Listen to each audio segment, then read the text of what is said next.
The Adventures of Sherlock Holmes by Sir Arthur Conan Doyle. Adventure number 12. The Adventure of the Copper Beeches.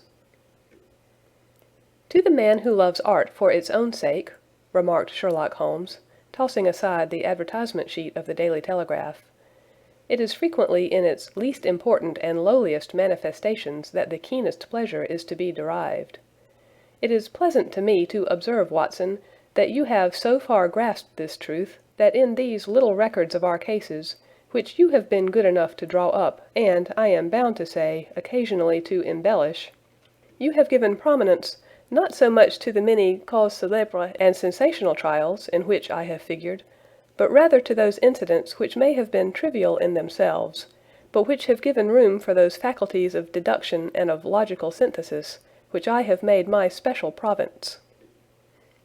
"And yet," said I, smiling, "I cannot quite hold myself absolved from the charge of sensationalism which has been urged against my records." "You have erred, perhaps," he observed, taking up a glowing cinder with the tongs, and lighting with it the long cherry-wood pipe which was wont to replace his clay when he was in a disputatious rather than a meditative mood.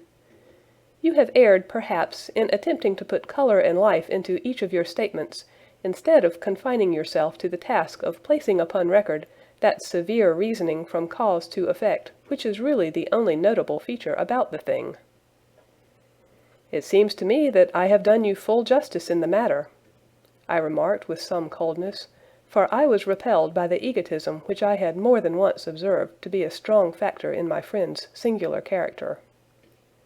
"No, it is not selfishness or conceit," said he, answering, as was his wont, my thoughts rather than my words.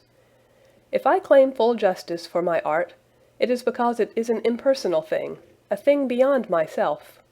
Crime is common. Logic is rare. Therefore it is upon the logic rather than upon the crime that you should dwell. You have degraded what should have been a course of lectures into a series of tales." It was a cold morning of the early spring, and we sat after breakfast on either side of a cheery fire in the old room at Baker Street. A thick fog rolled down between the lines of dun-colored houses, and the opposing windows loomed like dark, shapeless blurs through the heavy yellow wreaths.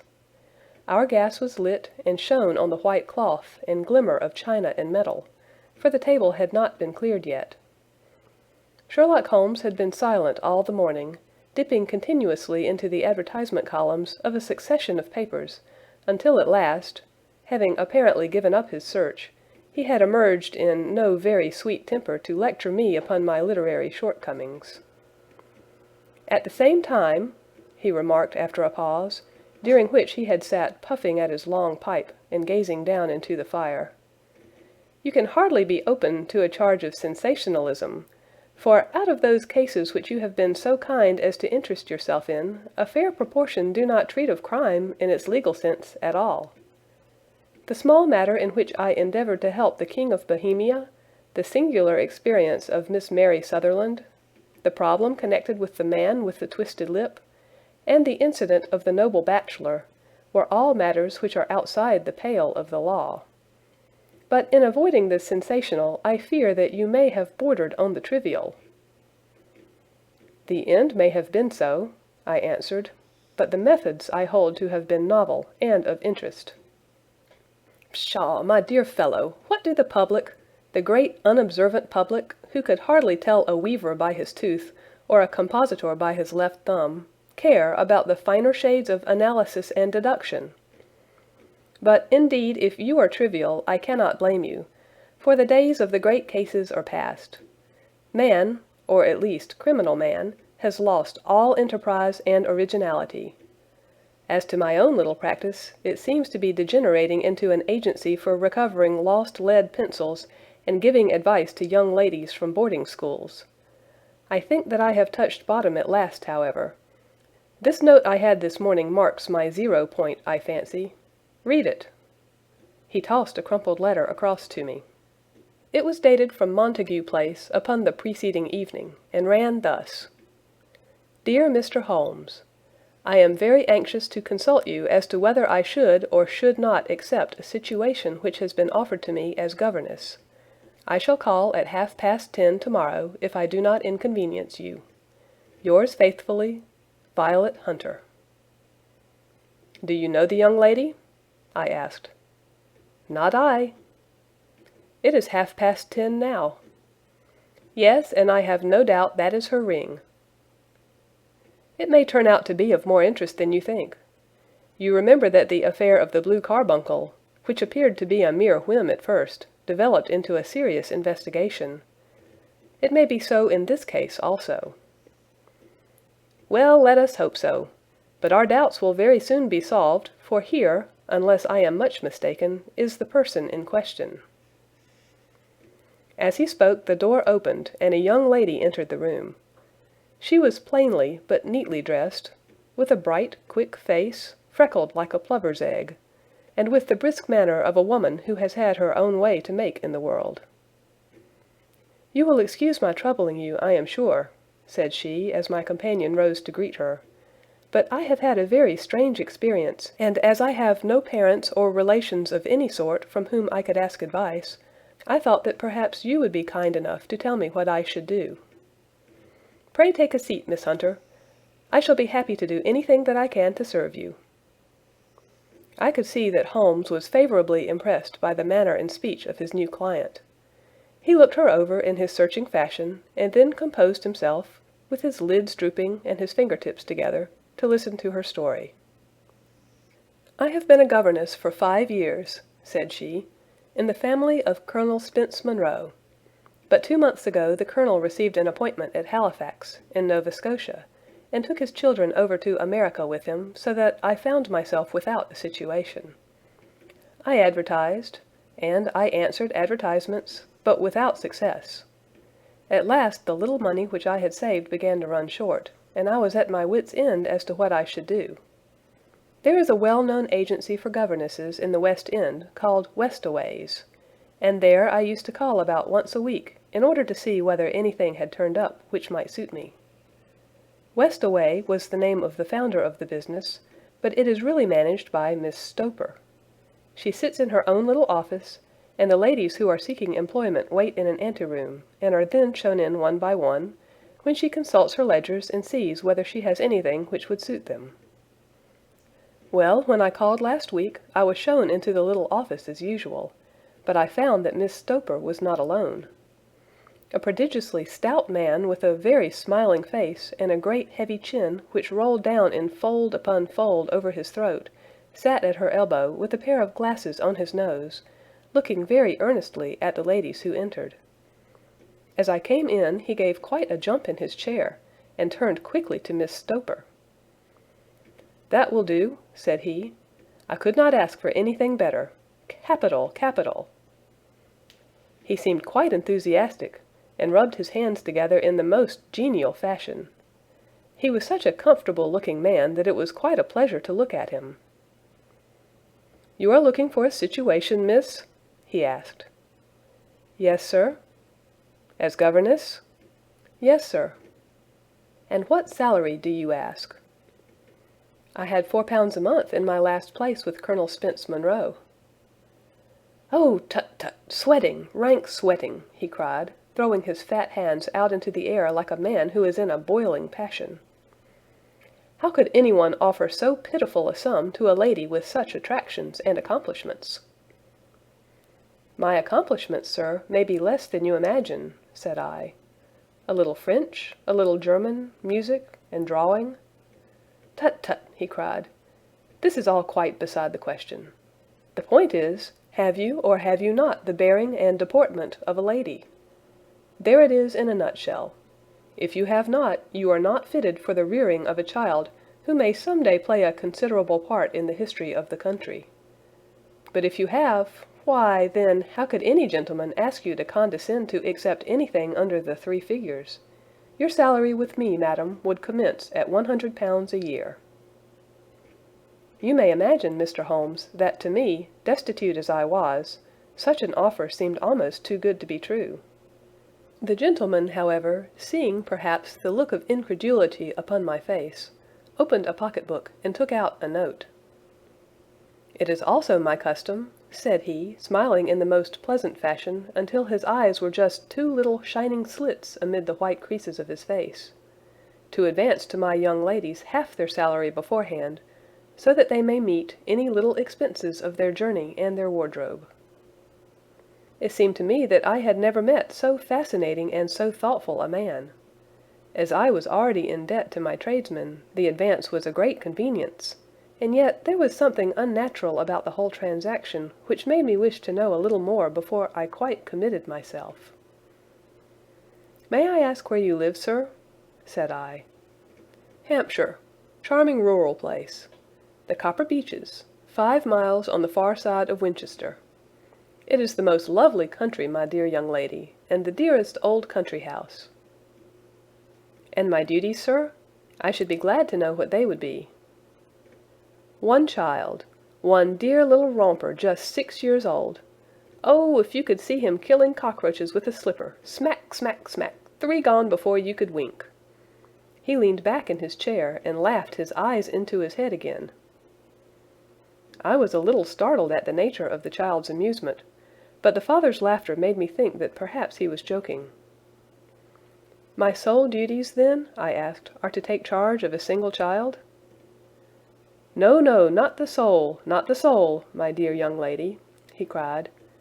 "Your duty would be, as I am sure your good sense would suggest, to obey any little commands my wife might give, provided always that they were such commands as a lady might with propriety obey. You see no difficulty, eh?" "I should be happy to make myself useful." "Quite so. And dress now, for example. We are fatty people, you know. Fatty but kind-hearted. If you were asked to wear any dress which we might give you, you would not object to our little whim, eh?" "No," said I, considerably astonished at his words. "Or to sit here, or sit there, that would not be offensive to you?" "Oh, no." "Or to cut your hair quite short before you come to us?" I could hardly believe my ears. As you may observe, Mr. Holmes, my hair is somewhat luxuriant, of a rather peculiar tint of chestnut. It has been considered artistic. I could not dream of sacrificing it in this offhand fashion. "I am afraid that that is quite impossible," said I. He had been watching me eagerly out of his small eyes, and I could see a shadow pass over his face as I spoke. "I am afraid that it is quite essential," said he. "It is a little fancy of my wife's, and ladies' fancies, you know, madam, ladies' fancies must be consulted. And so you won't cut your hair?" "No, sir, I really could not," I answered firmly. "Ah, very well. Then that quite settles the matter. It is a pity, because in other respects you would really have done very nicely. In that case, Miss Stoper, I had best inspect a few more of your young ladies." The manageress had sat all this while busy with her papers, without a word to either of us. But she glanced at me now with so much annoyance upon her face that I could not help suspecting that she had lost a handsome commission through my refusal. "Do you desire your name to be kept upon the books?" she asked. "If you please, Miss Stoper." "Well, really it seems rather useless, since you refuse the most excellent offers in this fashion," said she sharply. "You can hardly expect us to exert ourselves to find another such opening for you. Good day to you, Miss Hunter." She struck a gong upon the table, and I was shown out by the page. Well, Mr. Holmes, when I got back to my lodgings and found little enough in the cupboard, and 2 or 3 bills upon the table, I began to ask myself whether I had not done a very foolish thing. After all, if these people had strange fads and expected obedience on the most extraordinary matters, they were at least ready to pay for their eccentricity. Very few governesses in England are getting £100 a year. Besides, what use was my hair to me? Many people are improved by wearing it short, and perhaps I should be among the number. Next day I was inclined to think that I had made a mistake, and by the day after I was sure of it. I had almost overcome my pride so far as to go back to the agency and inquire whether the place was still open, when I received this letter from the gentleman himself. I have it here, and I will read it to you. The Copper Beeches, near Winchester. Dear Miss Hunter, Miss Stoper has very kindly given me your address, and I write from here to ask you whether you have reconsidered your decision. My wife is very anxious that you should come, for she has been much attracted by my description of you. We are willing to give £30 a quarter, or £120 a year, so as to recompense you for any little inconvenience which our fads may cause you. They are not very exacting, after all. My wife is fond of a particular shade of electric blue, and would like you to wear such a dress indoors in the morning. You need not, however, go to the expense of purchasing one, as we have one belonging to my dear daughter Alice, now in Philadelphia, which would, I should think, fit you very well. Then, as to sitting here or there, or amusing yourself in any manner indicated, that need cause you no inconvenience. As regards your hair, it is no doubt a pity, especially as I could not help remarking its beauty during our short interview. But I am afraid that I must remain firm upon this point, and I only hope that the increased salary may recompense you for the loss. Your duties, as far as the child is concerned, are very light. Now do try to come, and I shall meet you with the dog-cart at Winchester. Let me know your train. Yours faithfully, Jethro Rucastle. That is the letter which I have just received, Mr. Holmes, and my mind is made up that I will accept it. I thought, however, that before taking the final step, I should like to submit the whole matter to your consideration. Well, Miss Hunter, if your mind is made up, that settles the question, said Holmes, smiling. But you would not advise me to refuse. I confess that it is not the situation which I should like to see a sister of mine apply for. What is the meaning of it all, Mr. Holmes? Ah, I have no data. I cannot tell. Perhaps you have yourself formed some opinion? Well, there seems to me to be only one possible solution. Mr. Rucastle seemed to be a very kind, good-natured man.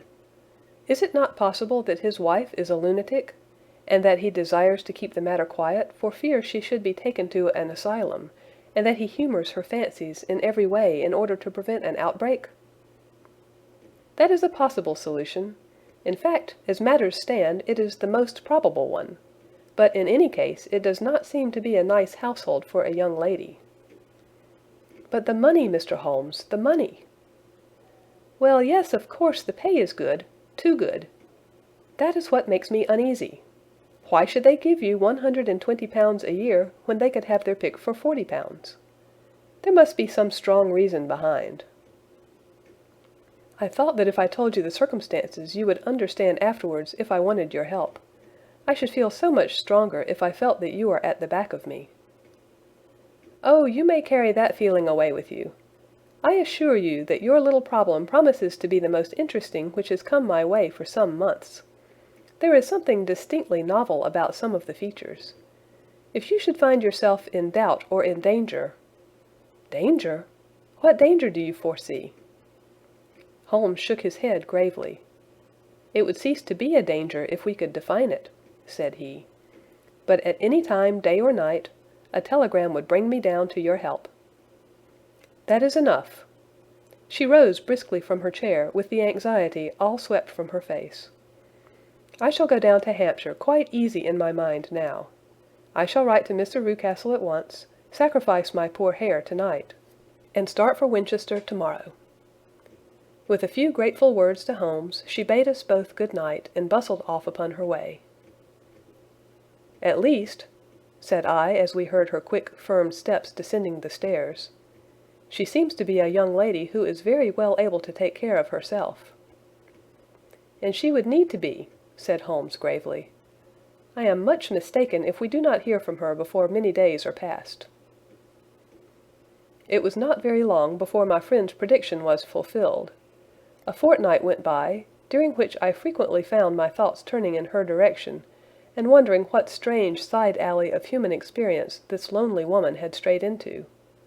The unusual salary, the curious conditions, the light duties, all pointed to something abnormal, though whether a fad or a plot, or whether the man were a philanthropist or a villain, it was quite beyond my powers to determine.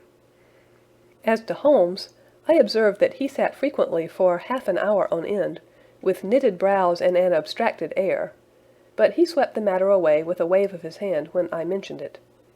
"Data, data, data!" he cried impatiently. "I can't make bricks without clay."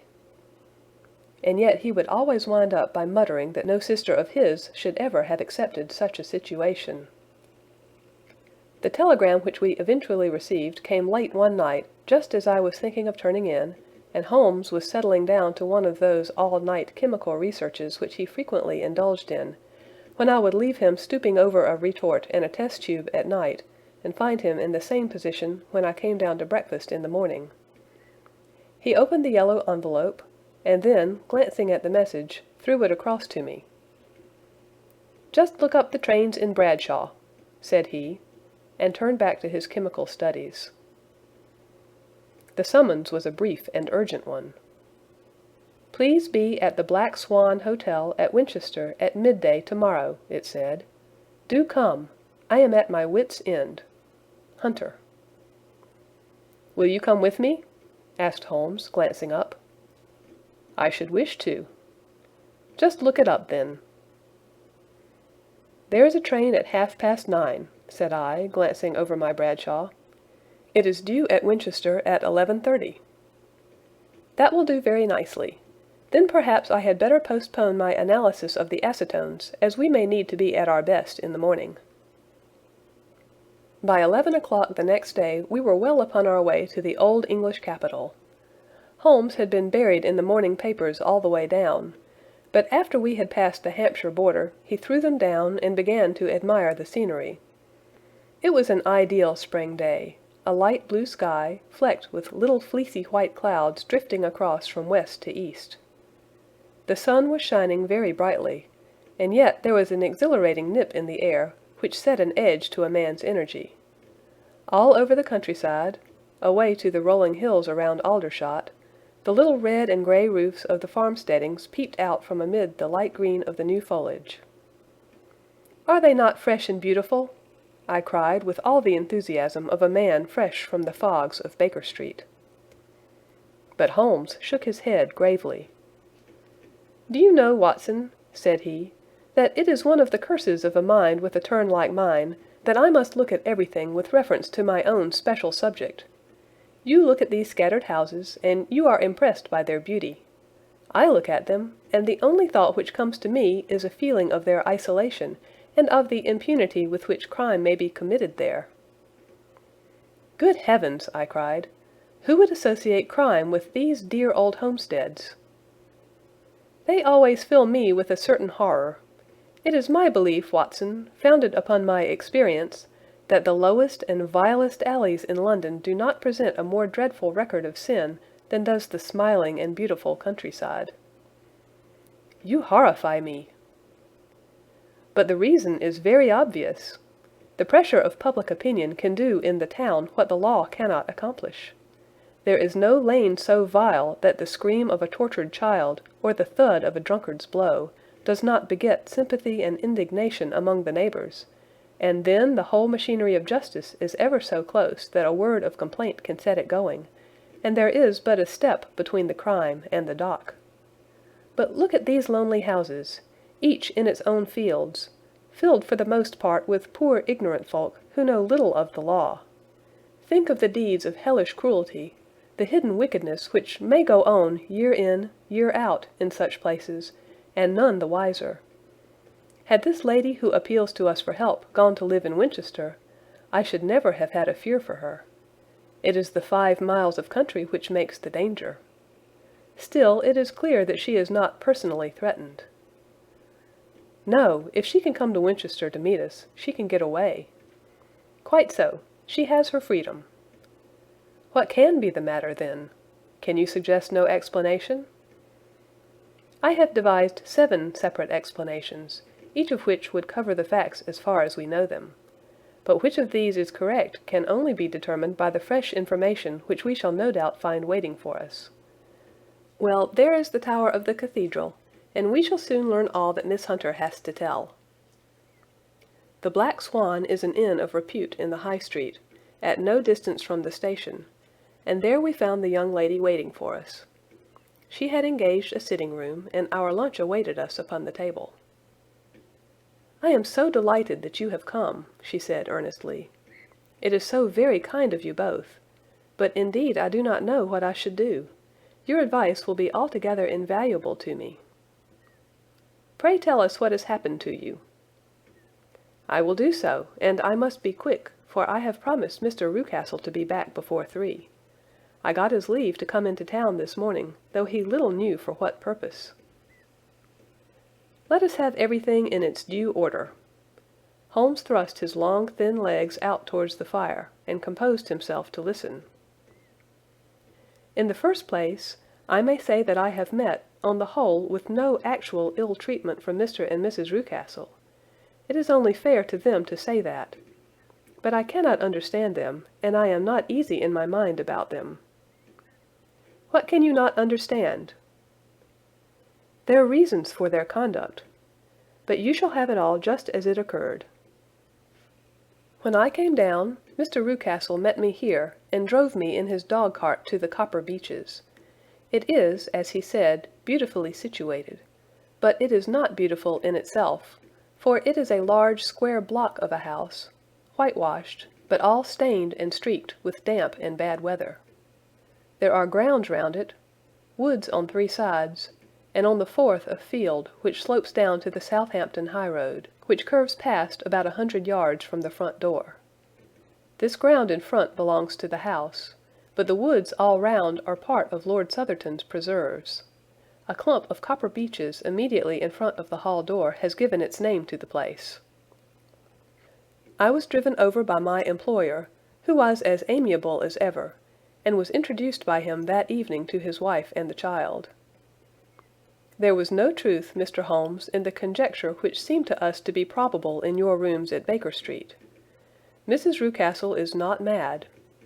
I found her to be a silent, pale-faced woman, much younger than her husband, and not more than 30, I should think, while he can hardly be less than 45.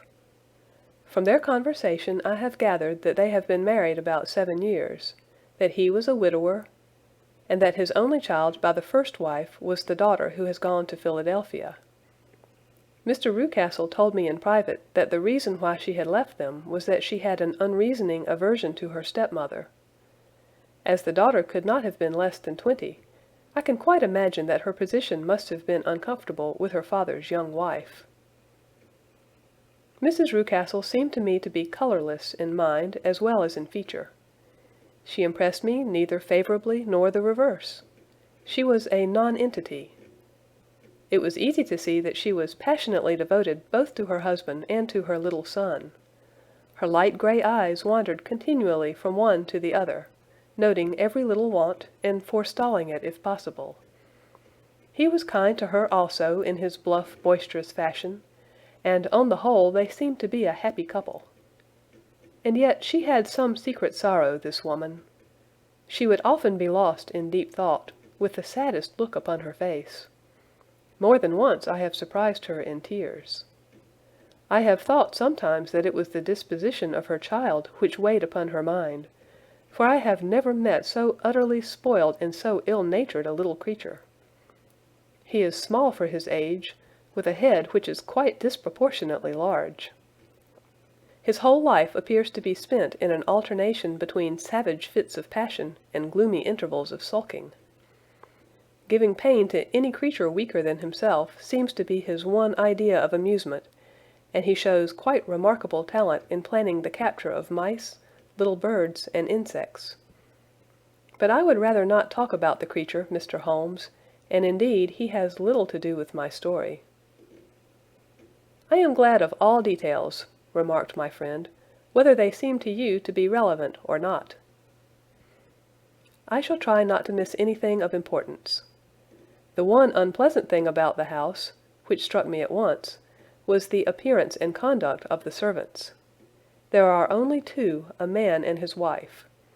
Toller, for that is his name, is a rough, uncouth man, with grizzled hair and whiskers, and a perpetual smell of drink. Twice since I have been with him he has been quite drunk, and yet Mr. Rucastle seemed to take no notice of it. His wife is a very tall and strong woman with a sour face, as silent as Mrs. Rucastle, and much less amiable. They are a most unpleasant couple, but fortunately I spend most of my time in the nursery and my own room, which are next to each other in one corner of the building. For 2 days after my arrival at the Copper Beeches, my life was very quiet. On the third, Mrs. Rucastle came down just after breakfast, and whispered something to her husband. "Oh, yes," said he, turning to me. "We are very much obliged to you, Miss Hunter, for falling in with our whims so far as to cut your hair. I assure you that it has not detracted in the tiniest iota from your appearance. We shall now see how the electric blue dress will become you. You will find it laid out upon the bed in your room, and if you will be so good as to put it on, we should both be extremely obliged." The dress which I found waiting for me was of a peculiar shade of blue. It was of excellent material, a sort of beige, but it bore unmistakable signs of having been worn before. It could not have been a better fit if I had been measured for it. Both Mr. and Mrs. Rucastle expressed a delight at the look of it, which seemed quite exaggerated in its vehemence. They were waiting for me in the drawing-room, which is a very large room stretching along the entire front of the house, with 3 long windows reaching down to the floor. A chair had been placed close to the central window, with its back turned towards it. In this I was asked to sit, and then Mr. Rucastle, walking up and down on the other side of the room, began to tell me a series of the funniest stories that I have ever listened to.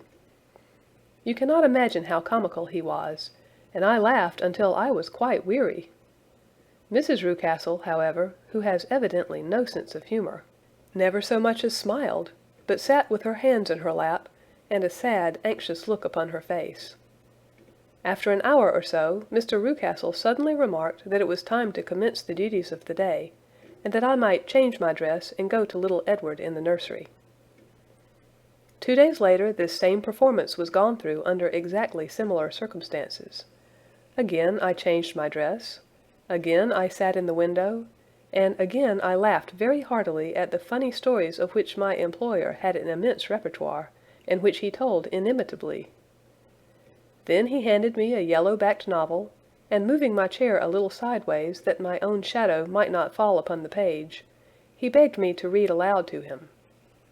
I read for about 10 minutes, beginning in the heart of a chapter, and then suddenly, in the middle of a sentence, he ordered me to cease and to change my dress.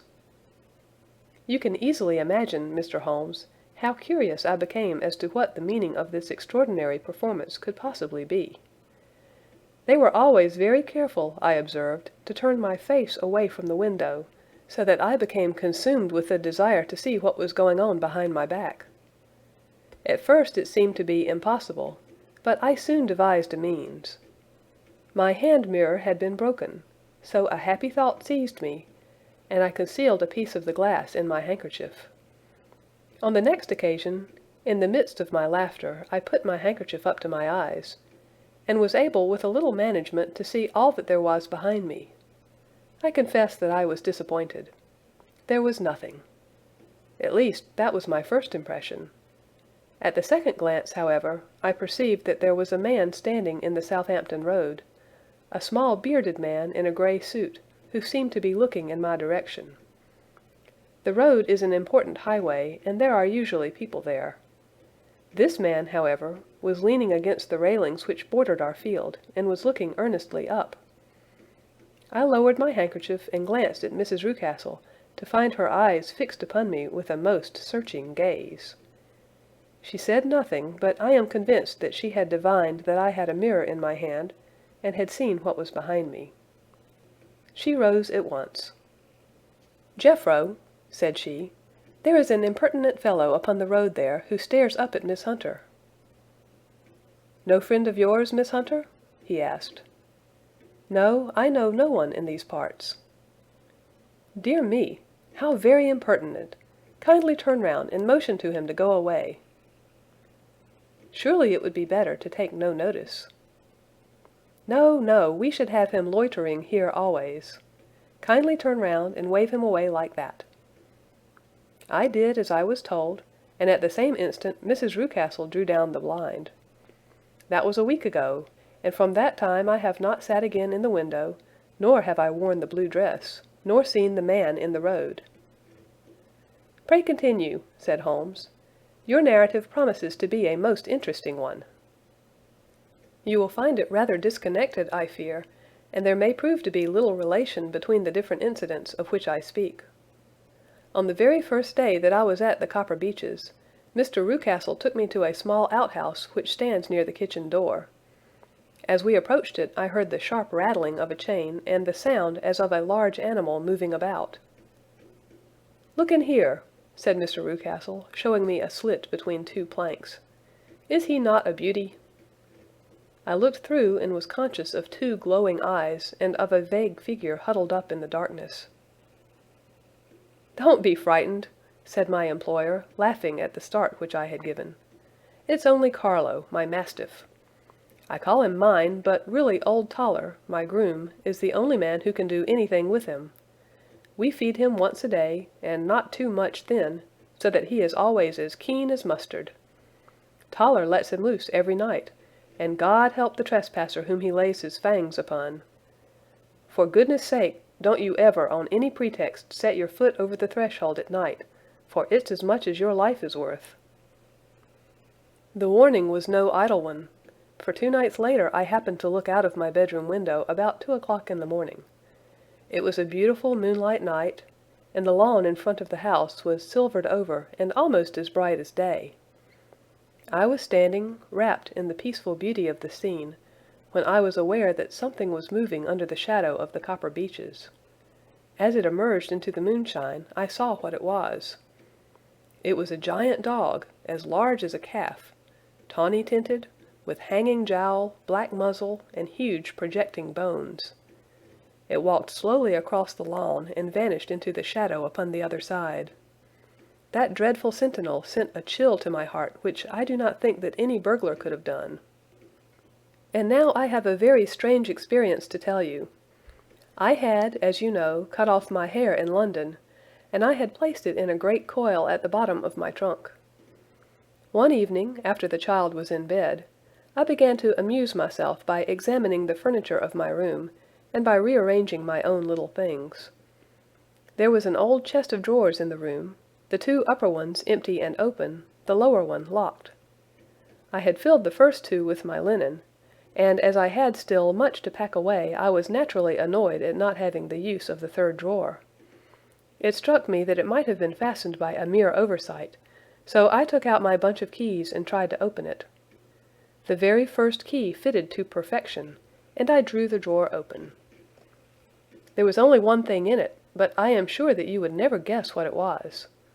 It was my coil of hair. I took it up and examined it. It was of the same peculiar tint, and the same thickness. But then the impossibility of the thing obtruded itself upon me. How could my hair have been locked in the drawer?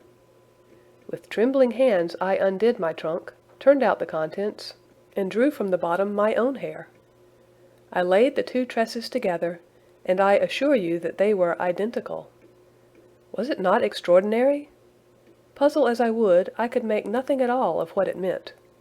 I returned the strange hair to the drawer, and I said nothing of the matter to the Rucastles, as I felt that I had put myself in the wrong by opening a drawer which they had locked.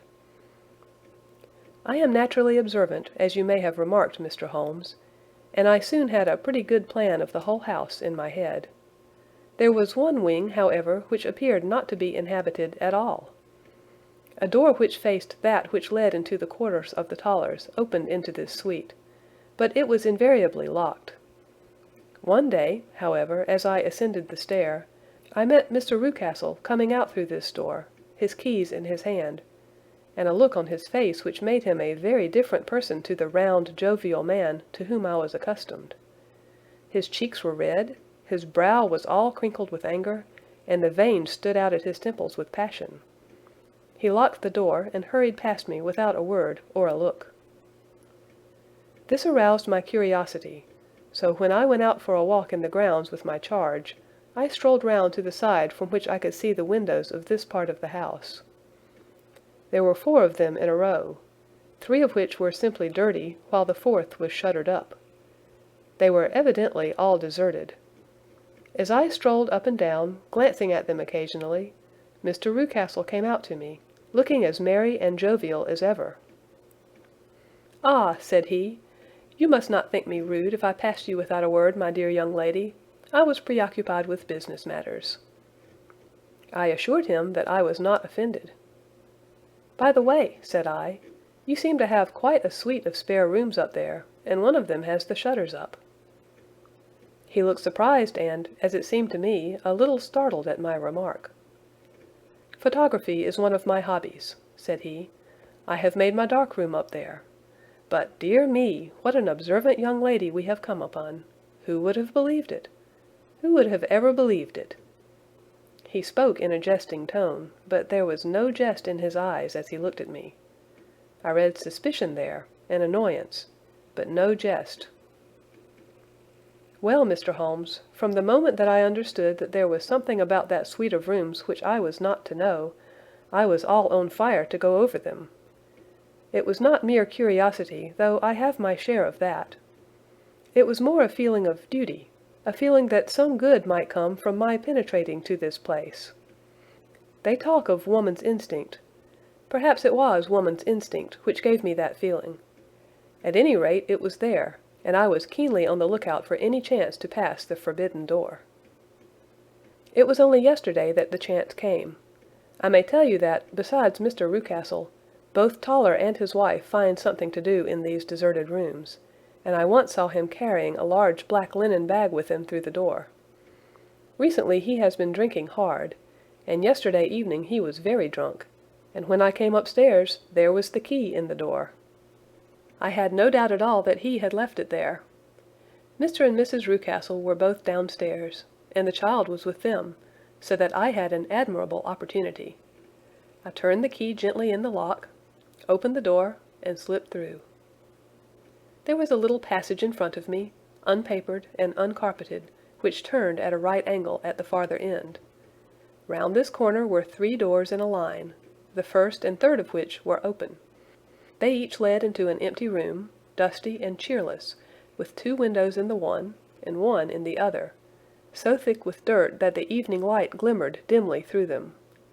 The center door was closed, and across the outside of it had been fastened one of the broad bars of an iron bed, padlocked at one end to a ring in the wall, and fastened at the other with stout cord. The door itself was locked as well, and the key was not there. This barricaded door corresponded clearly with the shuttered window outside, and yet I could see by the glimmer from beneath it that the room was not in darkness. Evidently there was a skylight which let in light from above. As I stood in the passage gazing at the sinister door and wondering what secret it might veil, I suddenly heard the sound of steps within the room and saw a shadow pass backward and forward against the little slit of dim light which shone out from under the door. A mad, unreasoning terror rose up in me at the sight, Mr. Holmes. My overstrung nerves failed me suddenly, and I turned and ran as though some dreadful hand were behind me clutching at the skirt of my dress. I rushed down the passage, through the door, and straight into the arms of Mr. Rucastle, who was waiting outside. "So," said he, smiling, "it was you, then. I thought that it must be when I saw the door open." "Oh, I am so frightened!" I panted. "My dear young lady!" You cannot think how caressing and soothing his manner was. "And what has frightened you, my dear young lady?" But his voice was just a little too coaxing. He overdid it. I was keenly on my guard against him. "I was foolish enough to go into the empty wing," I answered, "but it is so lonely and eerie in this dim light that I was frightened and ran out again. Oh, it is so dreadfully still in there." "Only that?" said he, looking at me keenly. "Why, what did you think?" I asked. "Why do you think that I locked this door?" "I am sure that I do not know." "It is to keep people out who have no business there, do you see?" He was still smiling in the most amiable manner. I am sure if I had known—" "Well, then, you know now. And if you ever put your foot over that threshold again—" Here in an instant the smile hardened into a grin of rage, and he glared down at me with the face of a demon. "I'll throw you to the mastiff." I was so terrified that I do not know what I did. I suppose that I must have rushed past him into my room. I remember nothing until I found myself lying on my bed, trembling all over. Then I thought of you, Mr. Holmes. I could not live there longer without some advice. I was frightened of the house, of the man, of the woman, of the servants, even of the child. They were all horrible to me. If I could only bring you down, all would be well. Of course I might have fled from the house, but my curiosity was almost as strong as my fears. My mind was soon made up. I would send you a wire. I put on my hat and cloak, went down to the office, which is about half a mile from the house, and then returned feeling very much easier. A horrible doubt came into my mind as I approached the door lest the dog might be loose, but I remembered that Toller had drunk himself into a state of insensibility that evening, and I knew that he was the only one in the household who had any influence with the savage creature, or who would venture to set him free. I slipped in safety, and lay awake half the night in my joy at the thought of seeing you. I had no difficulty in getting leave to come into Winchester this morning, but I must be back before 3 o'clock, for Mr. and Mrs. Rucastle are going on a visit and will be away all the evening, so that I must look after the child. Now I have told you all my adventures, Mr. Holmes, and I should be very glad if you could tell me what it all means, and above all, what I should do." Holmes and I had listened spellbound to this extraordinary story. My friend rose now and paced up and down the room, his hands in his pockets, and an expression of the most profound gravity upon his face. "Is Toller still drunk?" he asked. "Yes, I heard his wife tell Mrs. Rucastle that she could do nothing with him." "That is well. And the Rucastles go out tonight?" "Yes." "Is there a cellar with a good strong lock?" "Yes, the wine cellar." "You seem to me to have acted all through this matter like a very brave and sensible girl, Miss Hunter. Do you think that you could perform one more feat? I should not ask it of you if I did not think you quite an exceptional woman." "I will try. What is it?" "We shall be at the Copper Beeches by 7 o'clock, my friend and I. The Rucastles will be gone by that time, and Toller will, we hope, be incapable. There only remains Mrs. Toller, who might give the alarm. If you could send her into the cellar on some errand, and then turn the key upon her, you would facilitate matters immensely." "I will do it." "Excellent. We shall then look thoroughly into the affair. Of course there is only one feasible explanation.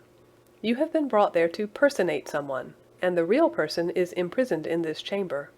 That is obvious. As to who this prisoner is, I have no doubt that it is the daughter, Miss Alice Rucastle, if I remember right, who is said to have gone to America. You were chosen, doubtless, as resembling her in height, figure, and the color of her hair. Hers had been cut off, very possibly in some illness through which she has passed, and so, of course, yours had to be sacrificed also. By a curious chance you came upon her tresses. The man in the road was undoubtedly some friend of hers, possibly her fiancé, and no doubt, as you wore the girl's dress and were so like her, he was convinced from your laughter, whenever he saw you, and afterwards from your gesture, that Miss Rucastle was perfectly happy, and that she no longer desired his attentions. The dog is let loose at night to prevent him from endeavoring to communicate with her. So much is fairly clear. The most serious point in the case is the disposition of the child." "What on earth has that to do with it?" I ejaculated. "My dear Watson, you as a medical man are continually gaining light as to the tendencies of a child by the study of the parents. Don't you see that the converse is equally valid? I have frequently gained my first real insight into the character of parents by studying their children. This child's disposition is abnormally cruel, merely for cruelty's sake, and whether he derives this from his smiling father, as I should suspect, or from his mother, it bodes evil for the poor girl who is in their power." "I am sure that you are right, Mr. Holmes," cried our client. "A thousand things come back to me which make me certain that you have hit it. Oh, let us lose not an instant in bringing help to this poor creature." "We must be circumspect, for we are dealing with a very cunning man. We can do nothing until 7 o'clock. At that hour we shall be with you, and it will not be long before we solve the mystery." We were as good as our word, for it was just 7 when we reached the Copper Beeches, having put up our trap at a wayside public-house. The group of trees, with their dark leaves shining like burnished metal in the light of the setting sun, were sufficient to mark the house, even had Miss Hunter not been standing smiling on the doorstep. "Have you managed it?" asked Holmes. A loud thudding noise came from somewhere downstairs. "That is Mrs. Toller in the cellar," said she. "Her husband lies snoring on the kitchen rug. Here are his keys, which are the duplicates of Mr. Rucastle's." "You have done well indeed," cried Holmes with enthusiasm. "Now lead the way, and we shall soon see the end of this black business." We passed up the stair, unlocked the door, followed on down a passage, and found ourselves in front of the barricade which Miss Hunter had described. Holmes cut the cord and removed the transverse bar. Then he tried the various keys in the lock, but without success. No sound came from within, and at the silence Holmes's face clouded over.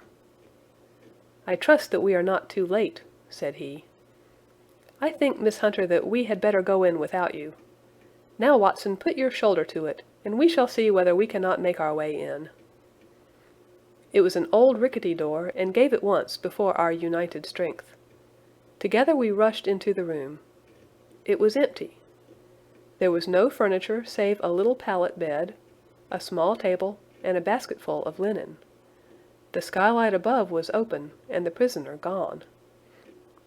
"There has been some villainy here," said Holmes. "This beauty has guessed Miss Hunter's intentions and has carried his victim off." "But how?" "Through the skylight.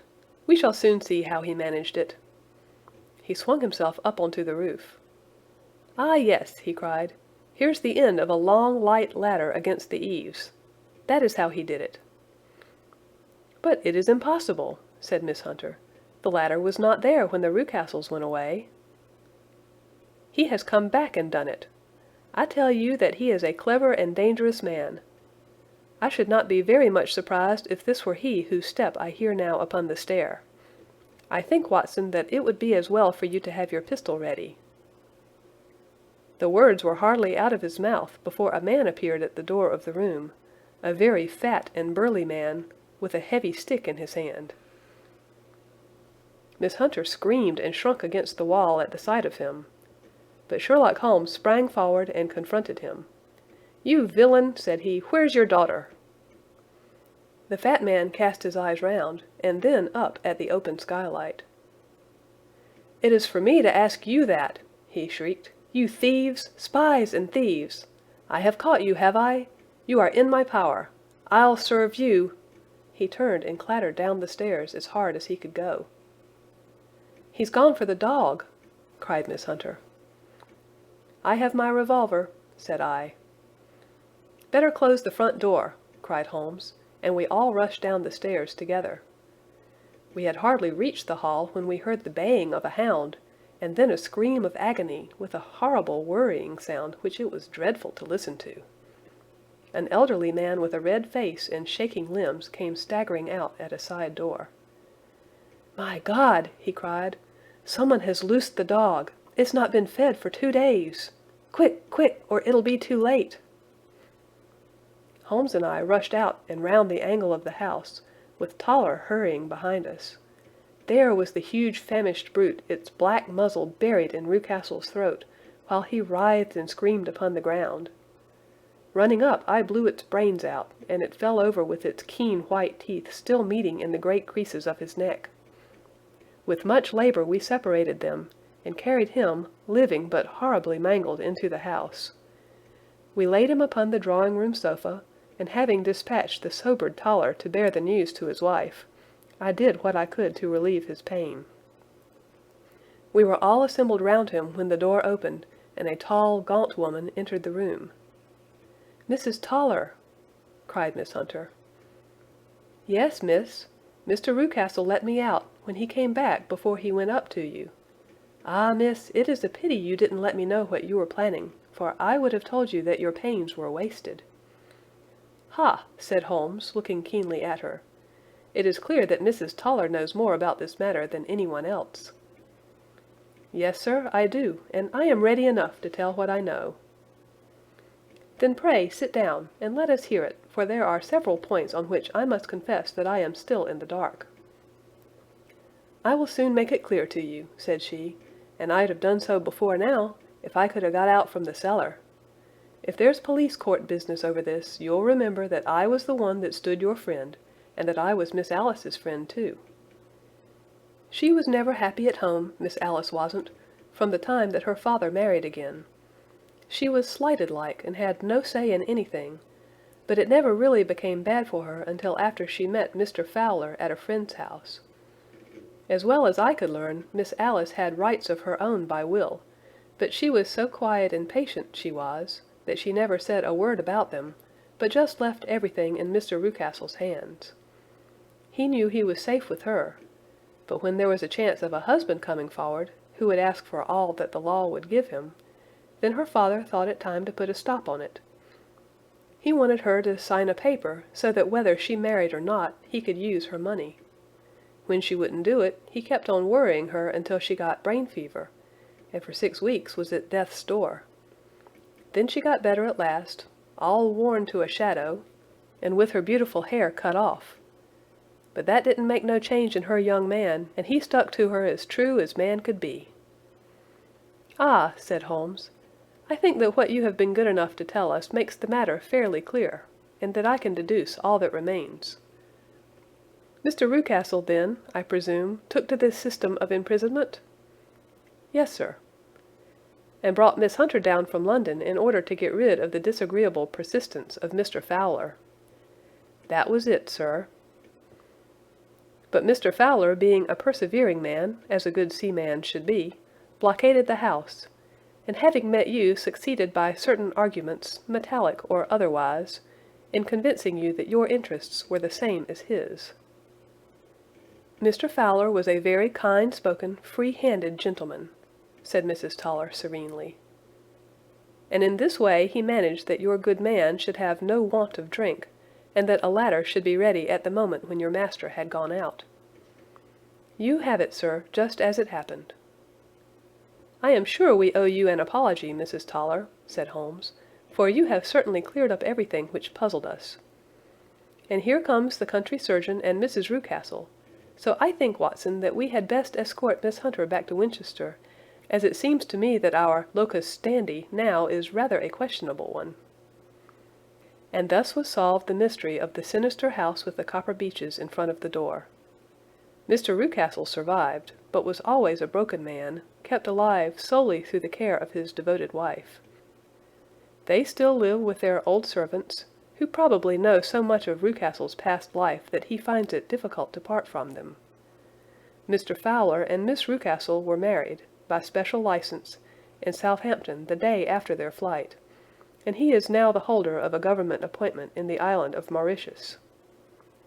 As to Miss Violet Hunter, my friend Holmes, rather to my disappointment, manifested no further interest in her when once she had ceased to be the center of one of his problems, and she is now the head of a private school at Walsall, where I believe that she has met with considerable success.